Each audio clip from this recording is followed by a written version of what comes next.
राजुस यह क्या यूदी सिरकीना तामे झूठे उठाए सबसे ऊंचे प्रेम सगाए सबसे ऊंचे प्रेम सगाए।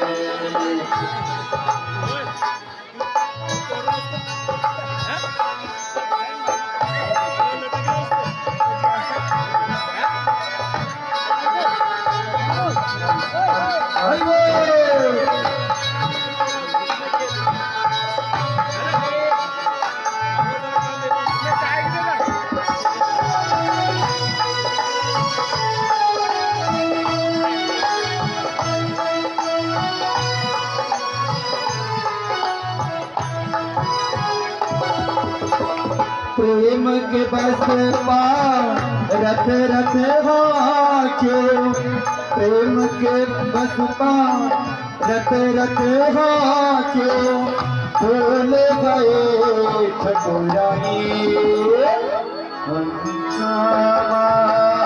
हरे रामा राम रामा हरे हरे हरे राम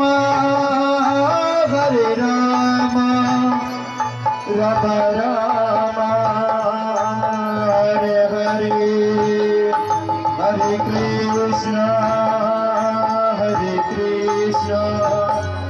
कृष्ण कृष्ण हरे हरे।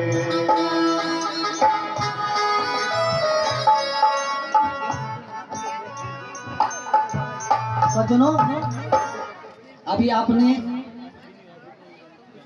भगवान श्री रामचंद्र जी भिलिनी के आश्रम में, सबरी के आश्रम में गए और उनका आतिथ्य स्वीकार किया। भिलिनी नीच जात की औरत थी और न जाने कितने वर्षों से भगवान राम के आगमन की इंतजारी कर रही थी और वो समय आया, भगवान राम ने उन्हें दर्शन दिए। सच्ची भक्ति इसको कहते हैं। और साथ में भगवान राम ने क्या कहा सबरी को कि सबरी तू सच्ची भक्तिन है, सबरी तू सच्ची भक्तिन है, भक्तों में नहीं झमेला, क्या खान पान की बात यहाँ पर भक्ति पंथ अलबेला, क्या भक्ति पंथ अलबेला। भगवान रामचंद्र जी बड़े प्रसन्न हुए और बताते हैं कि भगवान रामचंद्र जी के द्वारा सबरी का उद्धार हुआ। उसको श्राप मिला हुआ था। क्या श्राप था? सबरी जहां भी पानी में अपने किसी भी अंग को डुबो देती वहां कीड़े पड़ जाते थे। ये मैं अपनी तरफ से नहीं कह रहा हूं, हमने ये कहीं पढ़ा है। प्रसंग में कितनी सत्यता है ये तो वही लोग जाने, लेकिन बात ये है कि सबरी देखो, जिस पानी में कीड़े होंगे हम उस पानी को पीते हैं या नहीं पीते हैं, कितनी घृणा होती हमको। तो सबरी कितने परेशान थे अपने जीवन से कि जहां भी वो पानी में हाथ लगाती, पांव लगाती, वहां कीड़े पड़ जाते थे। भगवान रामचंद्र जी ने दर्शन दे करके उसको दुआ आशीर्वाद दिया और उसकी भक्ति इतने वर्षों से उसकी भक्ति पूर्ण हुई। इसी कड़ी में वक्ताओं की श्रेणी में मैं श्री देवकृष्ण थपलियाल जी से असिस्टेंट प्रोफेसर राठ महाविद्यालय पैठानी से निवेदन करता हूं, आग्रह करता हूं, महोदय मंच में आकर के अपने विचारों से कृतार्थ करें।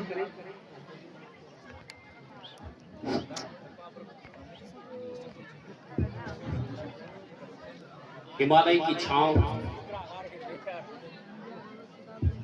हमारे देश की जो पवित्र नदी है गंगा, उसकी जो सहायक नदी है, नयार के किनारे श्री राम का नाट्य मंचन में मुझे और हमारे साथियों को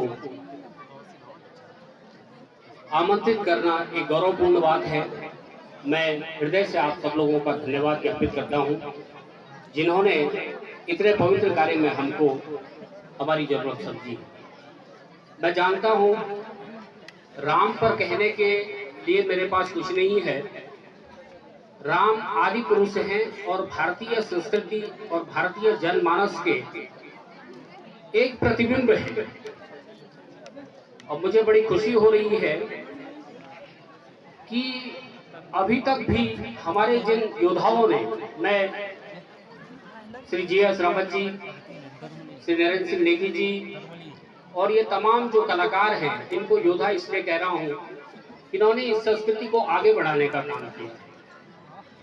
राम को मुझे नहीं मालूम कि राम जैसा कोई व्यक्ति इस धरती पर आया होगा, लेकिन मैं ये जरूर कह सकता हूँ कि जो राम को नहीं मानता है, जो राम को खराब से खराब आलोचना राम की कर सकता है, वो अपने अस्तित्व को नकारता है। राम एक जीवन पद्धति है।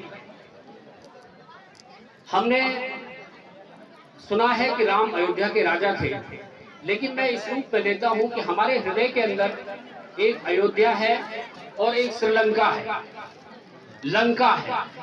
लंका में राजा रावण निवास करता है और श्रीलंका में राम निवास करता है।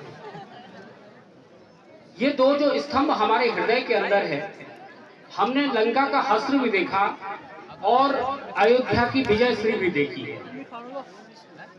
इस तत्व को जानने और समझने की आवश्यकता है। हमने देखा जब आपने